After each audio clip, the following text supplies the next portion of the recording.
Ça veut dire chier en chinois? Non. Merci. Et en français, c'est quoi? Ça dirait je rigole. Ah non, tu fais caca. Chier. Ah, ok. Ah ouais, là, c'est rigolo ça. Ah ouais, c'est vraiment une petite bagounette quoi. Ah ouais, c'est une bonne blague. Il y a le soleil qui nous tape là.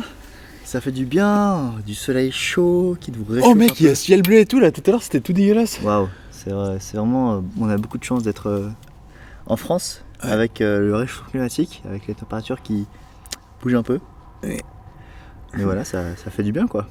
Un peu de soleil. On a du soleil depuis le début en fait. Hein? On a du soleil depuis le début. Ouais, c'est vrai. Ouais. C'est vrai. Merci. Merci Seigneur. Merci soleil. Merci Seigneur. Bon, Qu'est-ce qu'on a fait dans la journée? On a fait une grosse étape. très grosse étape. On a fait le parquet parce que c'était quelque chose qui nous bloquait. Parce qu'on voulait construire d'autres trucs comme la douche, les toilettes et tout ça. Et en fait on s'est dit, le parquet à la base on voulait pas trop le faire parce qu'on voulait pas l'abîmer. Ouais. Mais en fait on s'est dit que ça nous bloquait en fait ça, de pas faire ça. Parce que c'est là-dessus qu'on va construire. Et du coup on l'a fait.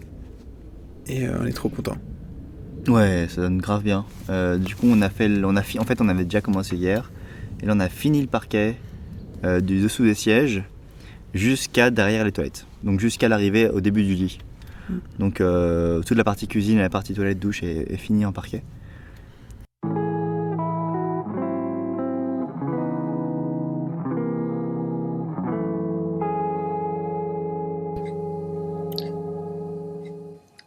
Alors voilà, là c'est la petite déterre du soir. On s'était dit, vas-y, on se chauffe ce soir, on fait ça en 1 heure, c'est vite fait.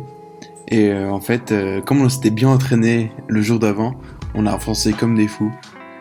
En gros, on pose la petite mousse qui permet de stopper les vibrations et de gérer les imperfections du sol. Puis, on emboîte les petits planchers là, les petits planchers entre eux. Et c'est magnifique là, regardez, le petit timelapse, ça va vite. Et bon voilà, je sais plus quoi dire.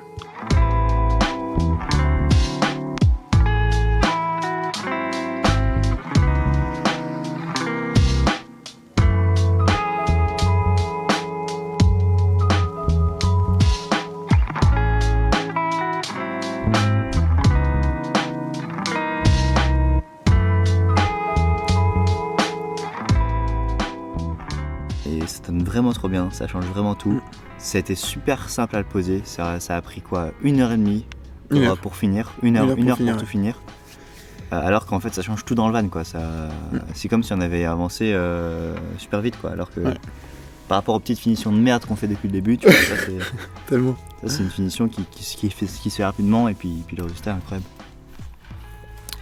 Donc voilà. Et après on a aussi mis un joint entre la partie donc devant le siège conducteur, les sièges conducteurs, et la partie parquet. Donc il y avait encore un trou. Et du coup on a mis un joint pour vraiment faire quelque chose de propre et bien identifier le truc. Et aussi quand on marque comme ça, on va pas abîmer le parquet, on va pas abîmer dans l'intersection entre la mousse d'origine Ouais, ça. et le parquet qu'on a posé. Et donc ça donne un résultat assez stylé. Petite installation Franchement, qui fait plaisir. on a dû trouver le sol pour bien fixer le joint. En fait, le joint c'est un joint de maison que les gens utilisent en général pour lier 2 pièces ou pour lier 2 parties de parquet.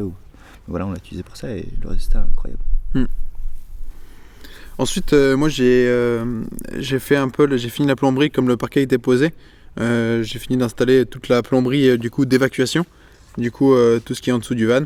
Voilà, faire passer un peu des tuyaux un peu n'importe où en dessous du van et du coup j'ai fini de coller tout ça. J'avais déjà préparé la dernière fois et là j'ai tout collé, j'ai tout fixé.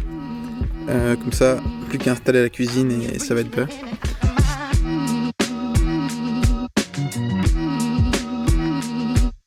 Alors pour installer les tuyaux, en gros, il faut utiliser la colle PVC de base pour coller les tuyaux. Je sais pas, vous devez connaître, mais bon, voilà, on utilise ça. Et faut la foutre dedans, on en met pas mal parce qu'il faut surtout pas qu'il y ait de trous pour pas que ça fuite. Et du coup, on en met pas mal à l'intérieur du tuyau, sur l'extérieur du tuyau. Après, on connecte le tout et c'est parfait, c'est collé. Ça sèche hyper vite, ça sert vraiment bien avec cette colle. Et mais voilà, j'ai mis des petites lunettes pour la sécurité, bien sûr. C'est important. Tu peux me lancer une bouteille de vin? Tu peux juste me lancer un petit chiffon avant? Un petit chiffon? Ouais. Et en parallèle de ça, j'ai continué à fabriquer la structure du bac d'eau propre. Je fais une belle petite structure en bois pour que ça soit bien joli. Et c'est plus question de beauté, mais après c'est aussi pour le maintenir. Mais surtout que c'est joli quoi, et voilà. Et puis moi, j'ai continué à faire la partie toilette. Donc on avait fait la partie douche il y a quelques jours. Donc là, on voulait finir la partie toilette, mais il fallait poser le parquet avant de la faire. Du coup là, j'ai fait 2 compartiments dans les toilettes. Un compartiment qu'on va bien étanchéifier après. Là, on mettra le seau pour la merde. Et dans l'autre partie, j'aime bien faire un blanc comme ça, c'est un petit temps de... Qui cogite là, avec la merde. Ouais. Et puis dans l'autre partie, il y aura toute la sciure. Donc un gros bac à sciure qui sert en fait à recouvrir la merde après avoir chié. La merde. Comme ça, les odeurs sont absorbées par la sciure et il n'y a pas d'odeurs qui sortent de ce seau. Donc c'est tout le principe en fait de toilette sèche qu'on va exploiter dans ce van. Faudrait pas faire de trop gros caca. Du coup, c'est ça a encore une expérience. Hein. On n'a jamais fait ça. Ouais, on veut pas essayer tout de suite parce qu'on sait pas vraiment quel sera le résultat. Du coup, on veut pas s'intoxiquer déjà pendant l'installation. Là, ça sent bon pour l'instant. Ouais. En plus, on avait mis de l'huile de lin derrière il y a 3 jours sur des planches de finition. Et l'huile, elle donne une odeur, elle s'imprègne dans coco. le van. Ça donne une odeur de coco. Ouais. C'est hyper agréable. Un peu les Antilles qui viennent. Les Antilles, la musique et tout qui arrive. Ah, et la grêle qui commence. Ah. La grêle qui tombe. Ah bah ça, là, c'était les grains qui tombaient dans la ferme. Voilà, ça c'est les aléas du direct. Ouais. Même si on n'est pas en direct. Les aléas de la ferme.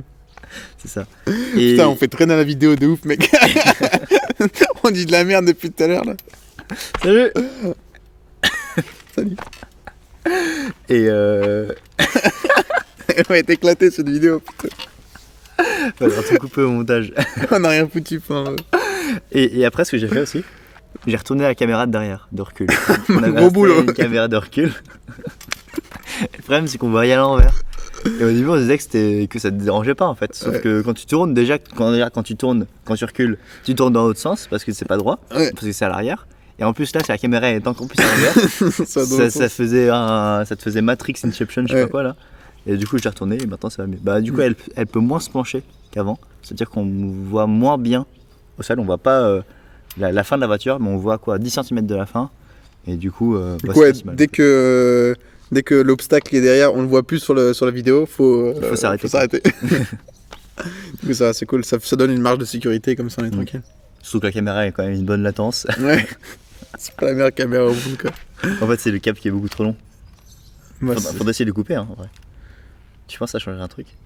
Ah, et qu'en fait après il est enroulé. Ouais, il est enroulé. Ah, c'est peut-être ça aussi. C'est peut-être ça crée des tu vois, comme il y a de l'induction. C'est peut-être ça. Ouais, on va le couper. T'inquiète. Bon, voilà. Hein. Et non, et toi t'as fini le bac. Ah non, tu l'as déjà dit. Putain de merde. Bon, belle journée.